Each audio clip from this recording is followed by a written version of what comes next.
mesti bicara kepada satu orang paling tidak tentang Tuhan Yesus. Itulah sebabnya begitu banyak tuayan di mana-mana dibawa untuk Tuhan. Orang menjadi percaya kepada Tuhan. Kiranya semangat seperti ini boleh kita teladani dan kita miliki dalam hidup kita. Saudara, mari kita berdoa untuk firman Tuhan yang telah kita renungkan bersama-sama. Terima kasih Tuhan atas kesempatan yang baik.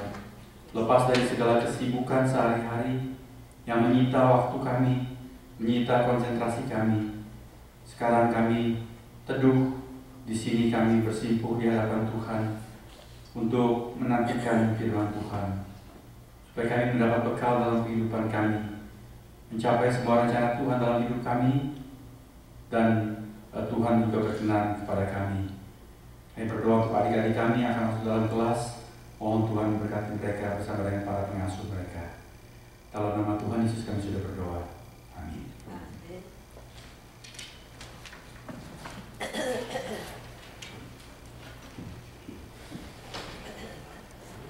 Mari kita membuka kitab Ayub pasal yang kedua. Kitab Ayub persis sebelum kitab Mazmur, jadi di tengah-tengah di Perjanjian Lama. Ayub pasal yang kedua, ayat 1 sampai dengan yang ke-10.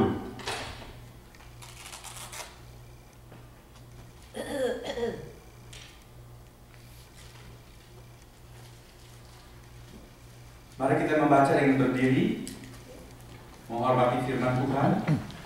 Kita membaca dengan silih berganti. Saya membaca ayat pertama, saudara-saudara membaca ayat-ayat yang genap, ayat kedua, dan setiap ayat genap berikutnya. Saya mulai di ayat yang pertama. Ayub pasal yang kedua. Pada suatu hari datanglah anak-anak Allah menghadap Tuhan, dan di antara mereka datang juga iblis untuk menghadap Tuhan. Maka bertanyalah Tuhan kepada iblis, "Dari mana engkau?" Lalu jawab iblis kepada Tuhan, "Dari perjalanan mengelilingi dan menjelajahi bumi." Firman Tuhan kepada iblis, "Apakah engkau memperhatikan hamba-Ku Ayub?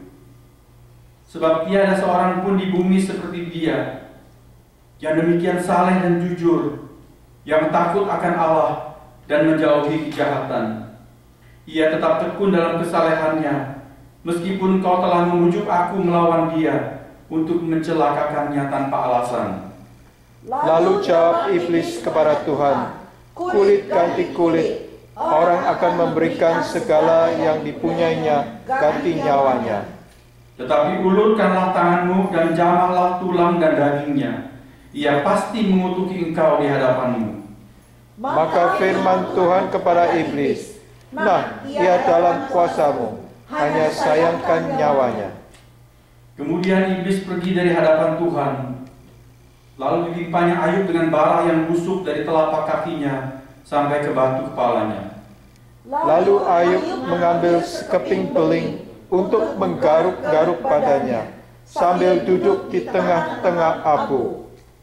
Maka berkatalah istrinya kepadanya, "Masih bertekunkah engkau dalam kesalehanmu?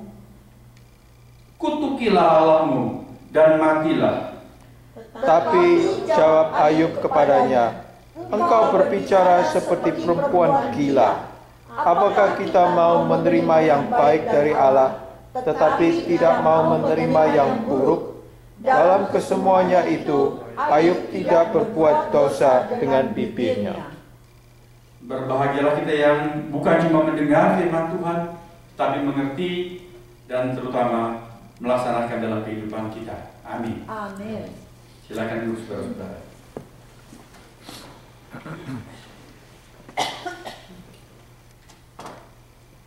Banyak dari antara kita yang sudah mendengar mengenai riwayat Ayub.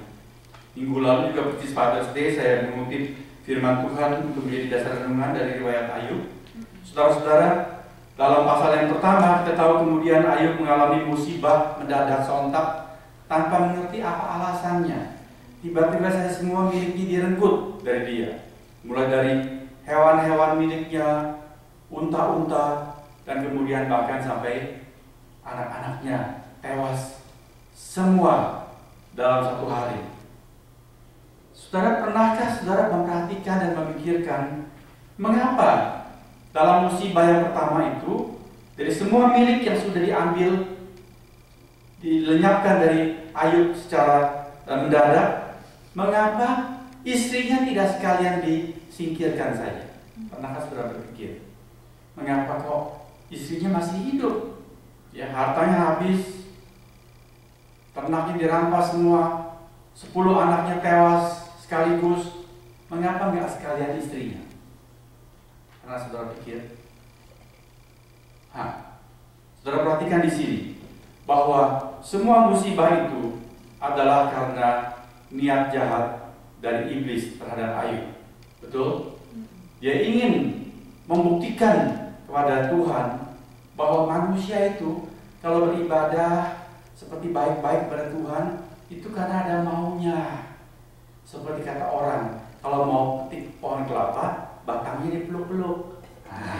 Ya, kalau mau dapat berkat-berkat, Allahnya diramah-ramahi, dibaik-baikin begitu. Jadi iblis mempunyai niat membuktikan manusia itu semua baik-baik sama Tuhan hanya karena ada maunya kok. Tapi Tuhan tahu Ayub itu tidak seperti itu. Maka kemudian Tuhan memberi izin kepada iblis untuk mencobai Ayub. Semua miliknya dirampas. Kenapa kok istrinya enggak sekalian aja dicabut nyawanya? Sini saudara perhatikan. Kita harus belajar tentang satanologi. Itu artinya teologi mengenai setan. Bahwa di dalam kehidupan kita ini ada penguasa-penguasa jahat di udara yang berperang melawan Allah dan hendak menghancurkan kita, merampas kita dari Tuhan. Paulus berkata, kita berperang bukan dengan darah daging. Jadi jangan bermusuhan dengan manusia. Musuh kita yang pertama dan terutama adalah yang tidak kelihatan itu. Penguasa-penguasa di udara, iblis dan antek-anteknya. Apa maksud saya? Mengapa istrinya tidak dicabut saja nyawanya sekaligus dalam gebrakan yang pertama? Karena iblis punya strategi dalam berperang. Sama seperti orang main catur dalam melangkah, dia punya langkah-langkah simpanan yang berikut, bukan? Jadi iblis mencoba ini. Ayub dirampas hartanya, ternaknya, dan anak-anaknya. Tapi iblis juga masih mencadangkan, kalau masih belum mempan serangan yang pertama ini, aku akan punya trump cards yang berikut ini. Ya, aku akan membuat Ayub setengah mati, hidup tidak mati pun tidak, dan semakin sengsara gara-gara istrinya. Saudara lihat, jadi iblis itu punya strategi dalam peperangannya. Maka dia simpan satu, istri Ayub, belum dia cabut nyawanya. Karena dalam peristiwa berikut kita tahu kemudian istri Ayub sebaliknya dari menjadi seorang penolong, malah menjadi apa? Perongrong. Istri-istri sebetulnya harus jadi penolong bagi suami, betul? Itu rencana firman Tuhan. Tetapi istri Ayub menjadi contoh tentang istri yang menjadi perongrong bagi suaminya. Sebab tadi di ayat 9 ketika Ayub diserang oleh iblis dengan penyakit, dari ujung kaki sampai ke batok kepalanya semua ada borok yang bernanah. Menurut para penafsir, ini kemungkinan semacam jenis kusta, saudara-saudara. Sejenis kusta yang mendadak menyerang Ayub. Istrinya berkata, masih bertekunkah engkau dalam kesalehanmu? Istrinya bilang kepada Ayub, apa-apaan lu? Sudah begini, masih sembahyang juga, masih menyembah memuji Allahmu. Ngapain kamu? Kutuki saja Allah, habis itu mati saja kamu, habis perkara. Coba, kalau kita sedang susah, kemudian orang yang terdekat dengan kita, istri entah atau suami, bukannya prihatin, menguatkan kita, menghibur kita, malah nyumpah-nyumpahin kita, nyalah-nyalahkan kita, dan menggoda supaya kita kemudian murtad terhadap Allah. Sedih nggak, saudara-saudara? Itu adalah suatu serangan yang parah sekali untuk Ayub.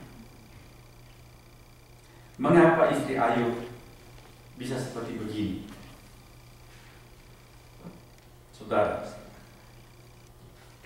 seorang anak mendadak datang kepada mamanya bilang, "Mami, I love you, Mami." Lalu mamanya senang tanya, "Kenapa engkau sayang aku?" "Ya, karena Mami tadi kasih saya candy. Jadi I love you, Mami."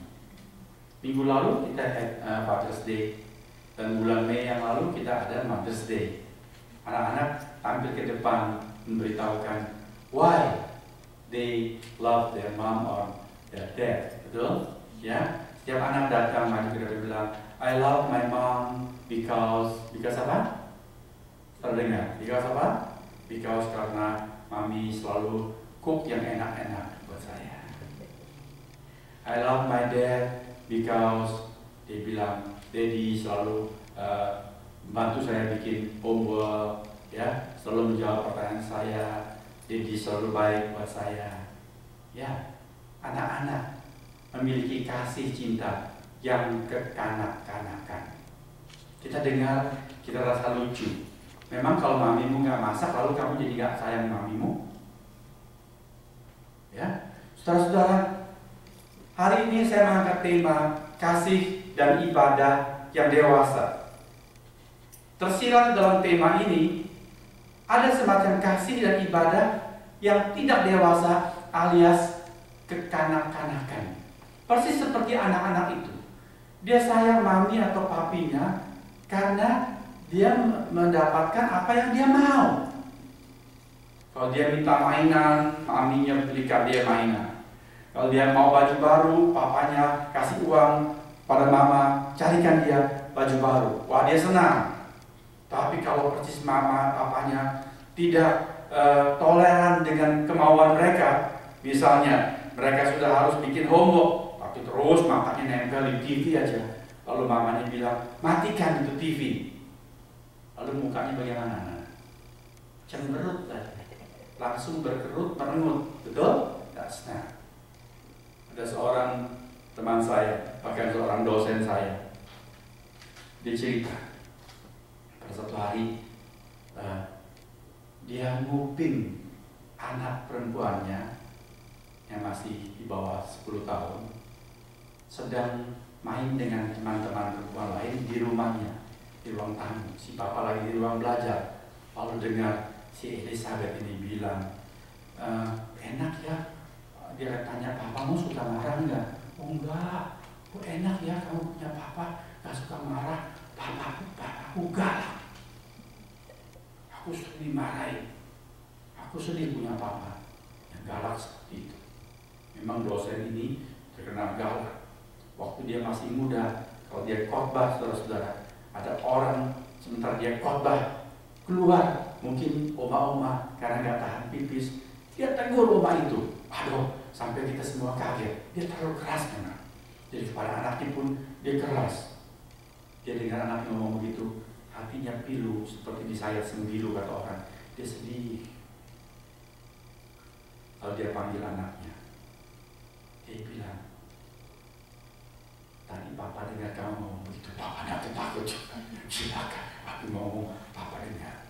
Lalu papa yang tanya, "Kamu mau jadi anak dari ayah temanmu itu? Pergilah ke sana, jadi anak di sana." Oke? Dia mengajar anaknya, "Mengapa aku menegur kamu keras? Supaya kamu berhasil dalam studi kamu. Tidak ikut anak-anak yang gak karuan. Kamu belum mengerti sekarang." Dia memberikan pengertian, dia tanamkan kepada anaknya. Tetapi itulah anak-anak. Waktu saya dan saudara sebagai anak-anak, juga kita kadang gak senang kepada ibu kita yang kita rasa kolot. Saya sudah cerita bukan? Saya mesti pakai celana yang komprak seperti momon. Aduh, padahal saya suka seperti teman-teman semua pakai celana ketat-ketat. Mengapa saya seperti orang ketinggalan zaman dan sebagainya? Saya tidak senang dengan ayah ibu saya. Kita seperti itu. Kita kekanak-kanakan.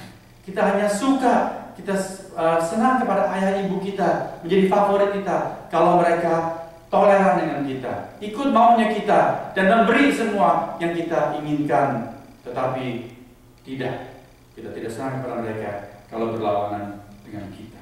Mengapa istri Ayub malah menyuruh-nyuruh Ayub supaya mengutuki Allah dan kemudian mati saja lebih baik daripada cerita seperti itu. Mengapa saudara? Karena istri Ayub semacam orang yang memiliki kasih yang kekanak-kanakan. Waktu mereka surplus, makmur, menjadi orang yang terkaya di benua timur, apakah istri Ayub ikut beribadah? Ikut beribadah? Memuji Tuhan? Oh tentu, ya. Dia juga rajin menyembah Allah. Mengapa? Karena sedang surplus, senang semua mendapat berkat Allah. Tetapi ketika peristiwa-peristiwa musibah mendadak sontak terjadi, harta dirampas, anak-anak semua tewas sekaligus dalam satu hari. Dan sekarang lagi dia suaminya mendadak gak angin gak hujan, kena ustad dari batok kepala sampai ujung kaki, sekujur tubuh seperti itu. Wah, dia kecewa berat. Kok Allah seperti itu? Katanya sumber berkat. Aku sudah kurang apa kepada Tuhan? Dalam hatinya, mengapa Tuhan begini kepadaku? Wah, dia kecewa kepada Tuhan. Seperti orang-orang yang menyembah dewa-dewi dan berhala-berhala. Kalau tidak mempan dengan satu berhala ini, dia tukar ke berhala yang lain. Oke? Kalau dia punya satu patung, dia sembah, dia berikan sesajen, bakarnya dan sebagainya, tapi tidak mengabulkan keinginannya. Wah, tukar saja dengan berhala yang lain. Itu adalah kasih yang infantil, yang kekanak-kanakan. Kalau kita ditanya, apakah saudara dan saya mengasihi Allah? Moga-moga kita bisa berkata, ya, saya mengasihi Allah. Tapi kalau ditanya lebih lanjut, mengapa saudara mengasihi Allah? Mengapa saudara datang beribadah? Mengapa saudara ambil bagian dalam pelayanan? Mengapa? Marilah kita menelaah hidup kita. Kita mau belajar, kita mau mengasihi dan beribadah kepada Allah. Tidak cuma ketika kehidupan itu tenang dan lancar. Tidak hanya ketika berkat-berkat seperti tadi kita menyanyi, berkat-Mu mengalir seperti sungai. Kalau berkatnya datang menetes sedikit-sedikit seperti musim kemarau, apakah kita masih suka untuk beribadah dan mengatakan bahwa kita mengasihi Allah? Apakah hati kita masih hangat berkobar-kobar bagi Tuhan, saudara-saudara? Kita lihatlah Ayub. Waktu istrinya berkata seperti itu, Ayub menjawab istrinya, engkau berbicara seperti perempuan gila. Dalam bahasa asli itu artinya, engkau berbicara seperti seseorang yang tidak mengenal Allah. Seperti orang yang tidak pernah tahu Allah itu bagaimana kepribadiannya. Kamu seperti orang yang tidak waras, sudah hilang ingatan. Apakah kita mau menerima yang baik dari Allah, tetapi tidak mau menerima yang buruk?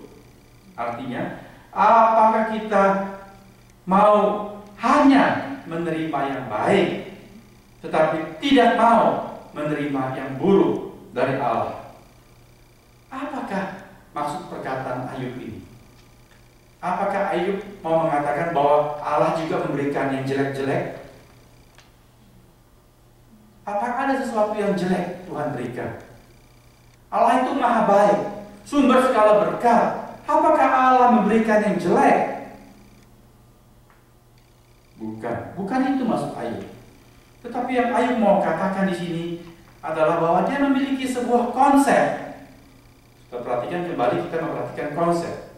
Tema tahun ini adalah berubah dan berbuah, lalu hidup limpah.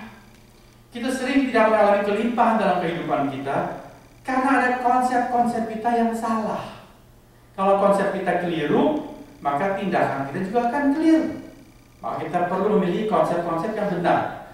Di sini kita melihat Ayub memiliki sebuah konsep yang tepat. Dia memiliki konsep mengenai Allah, bahwa semua yang dibuat Allah itu semata-mata baik adanya. Termasuk segala sesuatu yang diizinkan oleh Allah kita alami, itu pasti baik, karena Allah itu maha baik.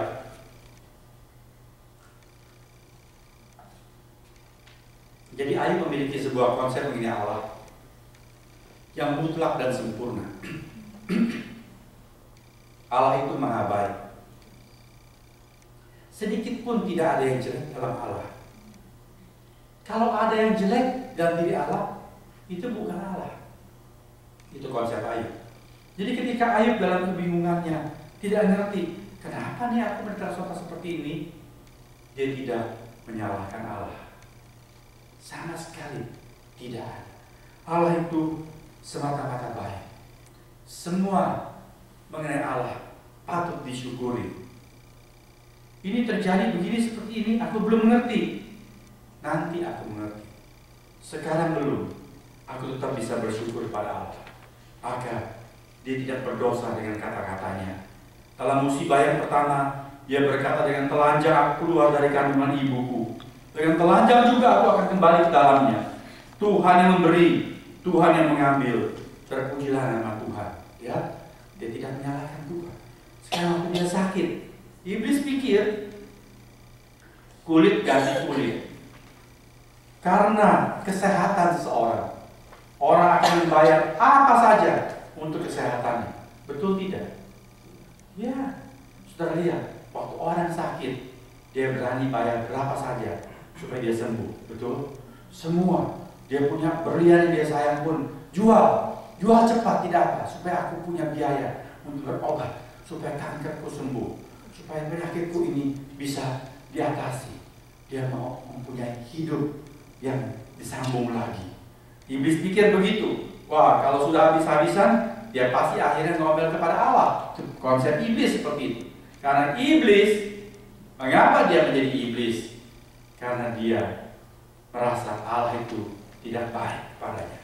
Dia sebetulnya adalah malaikat yang luar biasa diciptakan oleh Allah, penghulu dari segala malaikat. Tetapi dia ingin menjadi seperti Allah. Allah tidak mengizinkan. Lalu malaikat itu berontak terhadap Allah. Bagaimana mungkin menang terhadap Allah? Jadi dicampakkan menjadi iblis.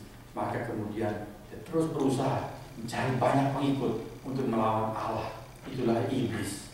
Dia punya konsep mau dekat kepada Allah kalau cuma dapat berkat. Dia pikir manusia seperti dia. Dia mau manusia seperti dia. Tapi Allah dengan bangga hati berkata, tidak iblis, tidak semua manusia seperti engkau. Engkau lihat hamba-Ku itu Ayub. Kau apakan pun dia tetap akan mengasihi aku dengan hati yang tulus dan murni. Dia akan tetap memuji aku, beribadah kepadaku, meskipun kau menyusahi dia. Saudara melihat di sini dari kata-kata Ayub, dia menunjukkan motif ibadahnya, motif cinta kasihnya kepada Allah. Bukan karena dia mendapatkan berkat-berkat, tetapi dia mengasihi Allah karena Allah semata-mata. Sudah beberapa kali saya berkata, jangan senang kalau orang menyanjung kita. Waktu dulu Bapak Ibu berpacaran, gadismu mungkin pernah bertanya, mengapa engkau mencintai aku? Lalu si cowok idaman itu berkata, ya karena kamu cantik jelita. Ya, alismu bak semut beriring, bibirmu bak delima merekah, matamu bak bintang kejora indah sekali, tubuhmu bagaikan biola sempurna. Jangan senang. Memang kalau nanti alisku sudah rontok semua, kamu gak mencintai aku lagi. Kalau aku sudah gak langsing tapi langsung, nah, seperti langsung itu bahasa Jawa, berarti seperti panci begitu, ya, sudah gak ada pinggangnya lagi. Apakah kau gak mengasihi aku? Saudara, marilah kita belajar mengasihi seseorang bukan karena tampilan luarnya, ya, bukan karena gelar-gelar pangkatnya, bukan karena harta dan padat kantongnya, tetapi kita mengasihi orang karena kepribadian orang itu, karena diri sejati orang itu. Sebab yang di luar bisa berubah, tetapi yang di dalam itu makin hari seyogyanya makin matang, makin sempurna, bukan? Kita harus belajar seperti itu. Demikian juga kita mengasihi Allah, bukan karena berkat-berkatnya, Pada waktunya Allah mengizinkan berkat-berkat hilang, kesehatan dirampas, kehidupan tidak lancar. Allah mengizinkan di dalam hikmat-Nya yang sempurna, dalam kasih-Nya yang dalam. Untuk apa? Supaya kita mengalami latihan-latihan iman. Kalau hidup selalu lancar, apa artinya iman, saudara-saudara? Bukan? Kalau deposit kita bertumpuk-tumpuk di bank, semua serba ada, apa artinya iman? Kalau kita sehat sempurna, sehat walafiat, tidak ada sakit penyakit pun sedikit pun, untuk apa itu iman lagi? Tidak perlu. Padahal Tuhan berkata, Tuhan Yesus berkata, pada waktu aku datang kembali ke dunia ini, yang aku cari adalah iman. Jadi iman yang paling penting. Karena itu dia tahu, aku datang mau mencari iman. Aku ingin menemukan iman padamu, kata Tuhan. Maka aku memberi izin kamu mengalami kehidupan tidak lancar. Oke? Kebutuhanmu mendesak, kesehatanmu menurun. Supaya apa? Supaya kamu berlatih tetap memiliki iman dalam segala keadaan. Sebab yang terpenting adalah iman. Apakah kamu tetap beriman kepadaku dalam segala keadaan? Jangan-jangan pada waktu aku datang, kamu sedang kendor imanmu. Karena apa? Karena pinggang sedang encok, sedang mengalami kanker, kantong kering. Wah, susah seperti itu kata Tuhan. Maka dia izinkan keadaan seperti itu. Kita dilatih untuk beribadah dalam segala keadaan. Bagaimana kita mengasihi Allah? Mengapa kita mengasihi Allah? Saudara, waktu Ayub bisa berkata kepada istrinya, apakah kita hanya mau menerima yang baik-baik toh dari Allah, lalu kalau sudah mengalami yang buruk-buruk lantas menghujat Allah? Waktu Ayub bisa berkata sedemikian rupa, apakah dia sudah punya Alkitab? Belum ada firman tertulis. Bahkan minggu lalu saya sudah beritahukan, belum ada nabi, tidak ada imam, tidak ada raja di antara umat Tuhan. Orang harus hidup beribadah berdasarkan hatinya sendiri, mencari Allah. Susah sekali. Hari ini kita memiliki Alkitab yang lengkap. Hari ini kita sudah mendengar tentang Injil Anugerah. Allah demikian besar mengasihi kita, sehingga mengutus anaknya yang tunggal itu mati di kayu salib ganti kita. Saudara, apakah hari ini kita bisa lebih mengasihi Allah daripada ketika Ayub mengasihi Allah? Mestinya kita hari ini lebih jempolan daripada Ayub. Amin, saudara-saudara. Karena kita mempunyai fasilitas yang jauh lebih lengkap dari Ayub. Hari ini kita mesti bertanya, apakah saya mengasihi Allah? Dengarlah detak jantungmu menjawab. Semoga kita bisa berkata, ya, aku mengasihi Allah. Mengapa kita mengasihi Allah? Singkirkanlah jauh-jauh lagi jawab-jawab yang klise. Ya, karena aku mendapat berkat-berkat yang limpah. Tidak selalu berkat itu limpah. Karena aku sehat. Tidak selalu kita sehat. Bukan. Tahun 2009 mendadak saya bisa kena stroke. Mimpi pun tidak. Tidak. Kita tidak selalu sehat, saudara. Anak-anakku semuanya baik-baik. Belum tentu. Apa kalau terjadi hal-hal yang memprihatinkan kalau kita jadi kurang mengasihi Allah? Mengapa kita mengasihi Allah? Dengarlah jawab firman Tuhan sendiri. 1 Yohanes pasal 4 ayat 19. Nanti saudara ingat-ingat, saudara boleh buka. Surat Yohanes yang pertama, bukan Injil Yohanes. Pasal 4 ayat 19 berkata begini. Kita mengasihi Allah karena Allah lebih dahulu mengasihi kita. Mengapa kita mengasihi Allah? Biarlah kita bisa menjawab, karena Allah lebih dahulu mengasihi kita. Kita berharap kita bisa mendidik anak kita sampai mereka mengerti. Mereka boleh berkata, I love mom, I love dad. Mengapa? Because mommy and daddy loves me. Bentuknya apa loves you? Dia mengasihi kamu bukan cuma mengikuti kemauanmu, tapi termasuk mendidik kamu, berkorban untuk kamu. Waktu kamu sakit, mami tidak tidur sepanjang malam. Marilah kita mengharapkan dan mendidik anak kita bisa mengerti itu, bahwa kita mengasihi mereka bukan cuma dengan bentuk-bentuk materi, tapi juga dengan bentuk-bentuk yang bersifat moral, dukungan-dukungan moral, pengorbanan mereka, kepedulian mereka, pikiran dicurahkan.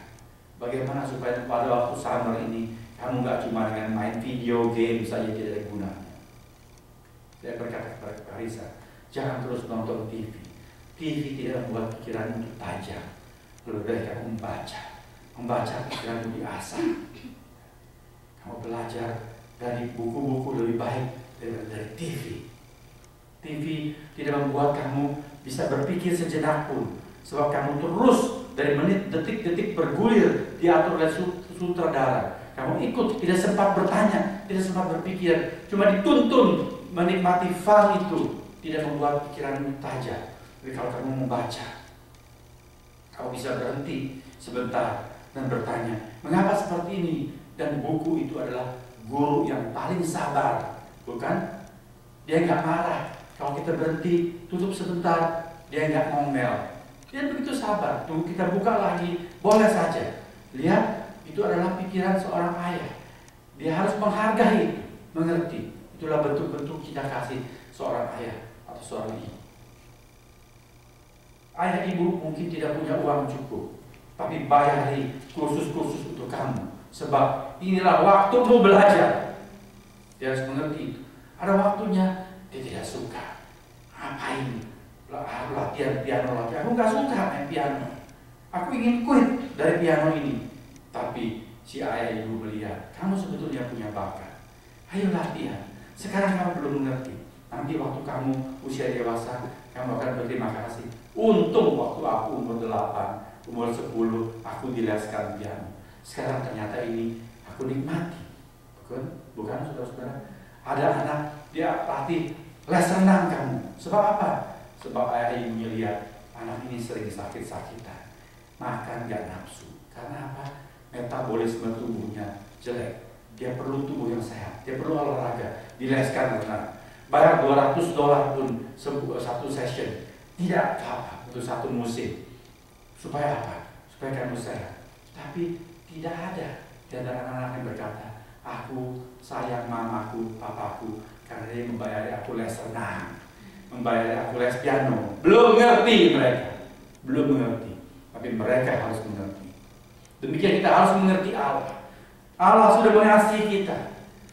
Bukan akan memberi berkat. Allah sudah memberi berkat bagi saudara dan saya.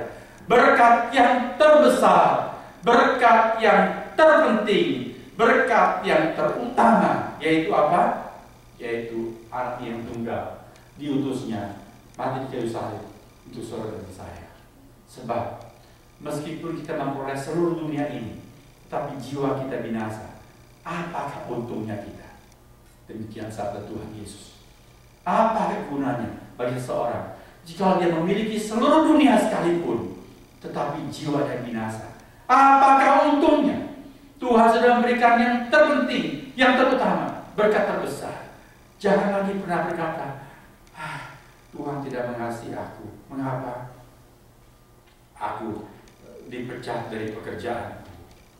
Aku terpaksa harus tutup rumahku, harus foreclosure. Ya saudara-saudara, jangan berkata bahwa itu adalah bukti Tuhan tidak mengasihi kita. Entah saudara kaya, entah saudara miskin, saudara dikasihi Allah. Setiap orang sudah dicintai oleh Allah sempurna. Mengapa? Karena Allah sudah memberikan jantung hatinya untuk setiap orang. Dia memberikan Yesus Kristus anak tunggalnya mati di kayu salib. Buat siapa? Bukan cuma untuk para pendeta, juga untuk saudara masing-masing. Setiap orang, tidak perlu bahasa apa, tidak perlu warna kulitnya apa, Tuhan Yesus sudah mati untuknya. Itu bukti Allah, cinta kasih Allah yang terbesar. Haleluya. Kita sudah dikasih oleh Allah. Di dalam Roma pasal yang kelima dikatakan Allah menunjukkan kasih-Nya kepada kita karena Kristus Yesus mati di salib untuk kita. Pada waktu kita masih durhaka, pada waktu kita masih berdosa, saudara-saudara. Apa kita mau mengasihi seseorang pada waktu dia tidak baik kepada kita? Wah, tidak gampang, bukan? Kita baik kepada seorang karena dia baik kepada kita. Tapi Allah mengutus anaknya mati untuk saya, untuk saudara. Bahkan ketika kita belum peduli kepadanya, boro-boro berdoa, boro-boro menyanyi memuji dia, kita belum kenal dia, mungkin kita masih nggak suka kepada dia. Ya. Saya pernah bercerita, ada orang yang dikunjungi pendeta, dia siram air teh pendeta itu sudah. Tetapi untuk orang seperti itu, Tuhan Yesus sudah mati. Pada waktu dia masih tidak peduli pada Tuhan. Betul? Kemudian hari orang yang saya ceritakan ini, dia Manado dia menjadi seorang Kristen. Karena apa? Karena pendeta itu meskipun sudah disiram teh, tetap datang lagi mengunjungi dia, mengabarkan Injil buat dia. Dia banting pintu di depan pendeta itu. Pendeta itu datang lagi mengunjungi dia. Satu hari dia bertanya, kenapa ini ada orang seperti ini? Aku sudah maki dia, aku sudah siram teh, aku sudah banting pintu, tetap dia datang. Ada apa yang dia mau bilang kepada? Satu hari dia buka pintu, dia biarkan pendeta itu datang. Lalu pendeta itu cerita tentang Yesus Kristus yang mati. Lalu sampai hari ini orang itu menjadi orang percaya kepada Tuhan Yesus. Amin. Tuhan cinta kita waktu kita masih belum mengenal Dia, waktu kita masih menikmati dosa. Tuhan Yesus sudah mengucapkan doa, ya Bapa, ampunilah mereka itu, ampunilah dia itu, karena dia tidak mengerti apa yang dia buat. Tuhan sudah berdoa untuk itu, saudara. Sebelum kita berdoa kepada, apakah itu tidak luar biasa? Siapa yang bisa bersikap seperti itu kepada kita? Tidak lain memang cocok sekali kita berkatakan, there is none like him, yang bersikap seperti itu kepada kita. Maka tidak ada yang pantas kita berkata, aku mengasihi dia. Kalau belum bisa bilang, aku mengasihi engkau Tuhan, jawablah waktu Tuhan bertanya. Tuhan bertanya, apakah engkau mengasihi aku? Aduh, rasanya belum mengasihi Tuhan. Tuhan mengerti. Katakan kepada Tuhan, aku belum mengasihi engkau dengan sebulan hati Tuhan. Tetapi aku mau belajar mengasihi engkau. Aku mau belajar sedikit demi sedikit, selangkah demi selangkah. Hari ini lebih baik dari kemarin, betul? Dan besok lebih baik dari hari ini. Lebih mengasihi Tuhan, nambah kasih kepada Tuhan. Amin, saudara. Amin. Ya, sedikit demi sedikit. Tuhan sabar, Tuhan mengerti. Ada sebuah lagu mengatakan, sedikit demi sedikit, tiap hari, tiap sifat, Tuhan mengubahku. Meskipun nampak lambat, tetapi aku tahu pasti suatu hari kelak, aku akan disempurnakan, termasuk dalam mengasihi Tuhan. Yang penting ada tekad dalam hatiku dan hatimu. Aku mau mengasihi Tuhan. Makin hari, makin mengasihi Tuhan. Itu yang pertama. Kita mengasihi Tuhan dan mau mengasihi Tuhan karena Dia lebih dahulu mengasihi kita sebelum kita mengenal dan peduli kepada Dia. Luar biasa. Tidak ada orang seperti itu. Yang kedua, kita mengasihi Tuhan karena apa? Karena Dia memperhatikan kita. Dalam Ibrani pasal 12 dikatakan, janganlah engkau putus asa jikalau engkau dididik oleh Tuhan.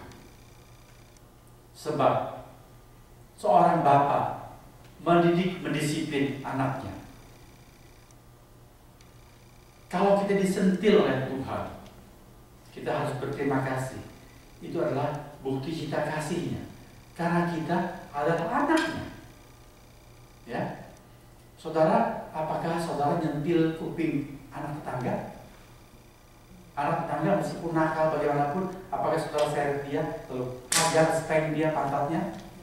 Wah, cari perkara saudara dengan tetangga, betul? Kita lihat anak tetangga lempar mangga, papa kita jewer kupingnya, nakal kamu ya. No. Tapi kalau anak kita panggil dia, kita tegur dia, kita disiplin dia. Mengapa? Because anak itu adalah anakku. Anak lain tidak sopan, saya cuma prihatin. Tapi anak saya tidak sopan, saya marahi nggak bisa-bisa. Jadi nangis, saya tidak peduli. Mengapa? Sebab dia adalah anak saya. Saya mendisiplin dia untuk kebaikannya. Amin, saudara-saudara. Allah kadang-kadang perlu mendisiplin saudara dan saya. Memang dia nyentil kita. Kadang-kadang dia spank kita. Dia membuat kita jatuh. Dia hajar kita. Karena apa? Karena dia mengasihi kita. Kita adalah anaknya. Di dalam Ibrani 12 dikatakan kalau kita tidak pernah disentil Tuhan, kita harus question mark besar-besar. Aku ini anaknya benar atau bukan? Kalau kita anaknya, mengapa kita tidak pernah dididik oleh Allah? Bersyukur kita mengasihi Tuhan, karena kita kadang-kadang ditegurnya dengan keras. Lewat firman Tuhan, lewat khotbah-khotbah, Tuhan mengutus hamba Tuhan, dia negur kita, jangan marah. Kita harus bersyukur. Aku ditegur supaya aku nggak jalan keliru, supaya aku ada di dalam jalan yang benar, supaya aku ada di dalam channel of blessing yang saya sering ajarkan, di dalam saluran berkat. Allah sebagai Bapa mau memberkati saudara dan saya limpah-limpah, tetapi kita harus ada di dalam channel of His blessing. Kalau kita berada di luarnya, Allah tidak bisa bertentangan dengan prinsipnya. Aku hanya memberkati yang ada di jalur ini. Lalu kalau kita tidak ditegur, kita ada di jalur sana. Hasilnya apa? Kita tidak kebahagiaan berkat Tuhan. Sebab berkat Tuhan ada di atas hanya rel-rel tertentu di dalam channel tertentu. Maka kita perlu dibenahi. Itulah gunanya firman Tuhan. 2 Timotius 3:16 berkata, firman Tuhan yang diwahyukan Allah itu berguna untuk menyatakan kesalahan, untuk memperbaiki kelakuan, untuk mendidik umat milik Tuhan semakin lengkap berbuat baik. Ya, itulah maksud Tuhan. Karena kita mengasihi Tuhan, karena Dia memperhatikan aku. Kalau aku salah, ditegurnya. Hari ini anak-anak kita tidak ngerti kalau kita marah. Dia cuma bilang, Daddy itu keras. Kali setahun tuh dia bilang sama mama, Daddy itu keras. Ya, dia cuma tahu itu. Dia belum mengerti. Dia tentu kadang-kadang sedih. Dia paling takut pada saya. Tapi suatu hari kelak, waktu dia dewasa, dia akan tahu. Untung ayahku keras. Kalau tidak, jadi apa? Saudara tahu, waktu saya anak-anak, kalau mami marah, di Indonesia itu kan gak ada larangan mukul kan. Mami pukul saya dengan apa saja yang dia temukan. Ya, dia ketemukan dengan baju, dengan kayu, dia pukul saya. Saya ceking seperti bambu, sering diganggu orang, papi leskan saya kungfu. Tangan saya itu keras kalau suara meskipun kurus. Jadi kalau mami pukul dengan kayu, saya tangkis, kayu itu patah. Kalau mami sambar yang lain, kalau dia sambar apa? Dia sambar selang. Selang karet, tangkislah kamu, coba tangkis selang karet. Habis saya dipukul, aduh saudara-saudara, dengan selang karet. Ya, saya pikir, mami kok sadis sekali. Tapi sekarang saya pikir, kalau mami tidak keras, saya itu jadi anak yang gak karuan. Karena saya nakal. Kecil-kecil, cari yang lain. Duduk paling depan, tapi bikin kacau seluruh kelas. Kalau ada kekacauan di kelas, seringkali biangnya itu adalah saya yang ngobrol-ngobrol teman dan sebagainya. Saya nakal, saudara. Kalau saya tidak bertobat, saya tidak tahu hari ini saya jadi apa. Semua itu kebaikan Tuhan. Hari ini kita pun sebagai umat Tuhan, kalau kita kekanak-kanakan, kita nggak ngerti mengapa firman Tuhan kadang-kadang keras. Mengapa Allah teliti kepada kita. Tapi kalau kita makin dewasa, kita tahu that's good for me, supaya aku berada di dalam channel of His blessings. Satu hari kita menuai semua hasil didikan Tuhan. Satu hari Hudson Taylor adalah seorang perintis misi Dia pergi ke Tiongkok. Dia orang Inggris, bule, matanya biru, rambutnya pirang. Dia seorang dokter, tapi hatinya lebih kuning dari orang-orang Tionghoa. Dia cuma cinta orang-orang Chinese, saudara. Sampai gara-gara itu dia harus putus dengan tunangannya. Karena tunangannya berkata, aku juga cinta Tuhan, aku juga mau mengabarkan Injil, tapi mengapa harus pergi ke Cina? Wong di sini sendiri banyak orang yang masih perlu mendengar Injil. Tapi Hudson Taylor bilang, hatiku rasanya selalu ingat China. Aku mau pergi ke sana. Lalu pacarnya bilang, aku beri waktu kamu 3 hari. Kamu mau aku atau mau China? Oke. 3 hari, silahkan kamu pertimbangkan. 3 hari, Hudson Taylor bergumul. Susah sekali. Lalu dia datang kepada tunangannya berkata, aku cinta kamu, tapi juga aku ingin tetap pergi ke Tiongkok untuk mengabarkan Injil ke sana. Tunangannya, ya maklum, orang-orang Barat itu teguh pendiriannya, juga sangat independen sekali berkata, it's okay, kita putus saja. Silahkan kamu pilih sana. Aku sudah bilang, kan, kamu pilih aku atau pilih China. Hudson Taylor pergi. Dia punya kekasih yang lain kedua kali. Pernah sempat sampai dia simpan rambutnya, juga putus karena Hudson Taylor begitu mengasihi orang-orang Tionghoa. Orang ini menginjil luar biasa untuk orang-orang Tionghoa. Orang-orang Tionghoa berhutang banyak kepada Hudson Taylor. Satu hari Hudson Taylor merekrut calon-calon missionary yang masih muda-muda ini. Lalu dia bertanya, why do you wish to go as a foreign missionary? Mengapa kamu berkeinginan untuk menjadi seorang missionary ke negeri-negeri seberang? Lalu anak-anak muda itu menjawab, ya karena Tuhan Yesus kan memerintahkan, pergilah kabarkan Injil ke seluruh dunia. Maka aku mau taat kepada Tuhan Yesus mengabarkan Injil. Yang lain menjawab, ya aku mau pergi mengabarkan Injil karena kasihan sekali melihat orang-orang itu binasa karena tidak mendengar nama Yesus yang menyelamatkan mereka. Semua yang lain mempunyai jawab-jawab yang senada seperti itu. Hudson Taylor bilang apa? Bilang, aku mau berkata kepadamu, alasan-alasan, motivasi, tekadmu itu tidak cukup. Suatu hari, waktu kamu sampai ke negeri seberang, kamu akan mengalami banyak kekecewaan. Kamu akan kekurangan kebutuhan sehari-hari, kesulitan finansial, bahkan mungkin kamu mengalami ancaman hilang nyawa. Tidak cukup. Tekadmu tidak cukup. Jadi apa yang kami harus lengkapi? Hudson Taylor beritahukan hanya satu. Kalau kamu mengasihi Allah sungguh-sungguh, tanpa syarat, tanpa reserve, tanpa kondisi. Mengapa kau mengasihi Allah? Hanya karena aku mengasihi Allah. That's it. Aku mengasihi Yesus karena Yesus adalah Yesus, bukan karena Yesus itu juru selamat, bukan karena Yesus itu memberi berkat. Bukan. Aku mengasihi Yesus karena Yesus.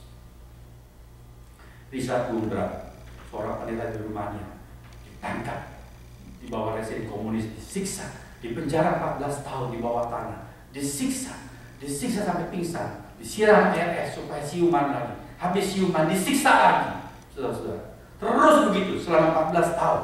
Satu hari dia sudah begitu teler, disiksa, sudah pingsan, disuntik lagi supaya dia sadar, habis itu disiksa lagi di bawah sorotan lampu yang keras sekali, matanya dipaksa harus melihat lampu itu. Saudara pernah periksa ke dokter mata, sorot sebentar, saudara tahan, itu rasanya tidak tahan. Kalau saudara dipentang matanya, harus lihat sinar yang begitu keras. Itu adalah siksa. Wurmbrand disiksa seperti itu. Dia sudah tidak kuat mikir apa-apa. Lalu penyiksa itu berkata, ayo sekarang kamu mau bilang apa lagi? Apa yang kau mau katakan tentang Yesusmu? Apakah kau tidak mau menyangkal Yesusmu? Ayo tanda tangan surat ini bahwa kamu menyangkal Yesus. Orang-orang komunis pakai cara seperti itu. Mereka ingin dapat sepucuk surat ditandatangani oleh pemimpin rohani, menyangkal Yesus Lalu surat itu nanti difotokopi, disebarkan dari pesawat seluruh daratan itu. Semua orang-orang di bawah rakyat yang masih Kristen terima. Wah, pemimpinku, tanda tangannya soal Yesus. Aku bagaimana bertahan? Dia orang mau dapatkan surat seperti itu. Tanya, ayo sekarang kamu jawab apa, Bung Bran? Bung Bran menulis bukunya. Dia bersaksi. Dia berkata saat itu, aku sudah gak bisa pikir apa. Lalu dia cuma berkata, I love Jesus. Penyiksanya sampai bobat orang ini. Sudah disiksa seperti itu. Jawabnya cuma satu, I love Jesus. Mengapa dia bisa bertahan selama 14 tahun? Karena dia mengasihi Yesus. Saudara, hidup ini banyak beban, banyak tantangan. Hari-hari semakin sulit. Iman Kristen semakin menghadapi berbagai tantangan. Bagaimana saudara bisa tetap setia menjadi seorang Kristen sampai akhir hayat saudara, sampai berjumpa dengan Tuhan, atau sampai Tuhan datang menjemput kita? Bagaimana kita bisa bertahan? Jawabnya cuma satu, kalau kita memiliki kasih dan beribadah dengan cinta kasih yang apa, saudara-saudara? Yang dewasa, bukan yang kekanak-kanakan. Apa itu kekanak-kanakan? Cuma baik kalau dapat yang maunya diturut, senang-senang, dapat berkah. Harus lebih dari itu, mengasihi Tuhan, bukan karena berkatnya, bukan karena sehat, bukan karena kelancaran hidup, tetapi mengasihi Tuhan karena Tuhan mengasihi kita lebih dahulu. Karena Tuhan sayang kita seperti anaknya, mengajar kita seperti dia memperhatikan anak sungguh-sungguh, karena dia mau kita bahagia. Amin, saudara-saudara. Kasihilah Tuhan dalam segala keadaan. Tuhan menolong kita. Amin.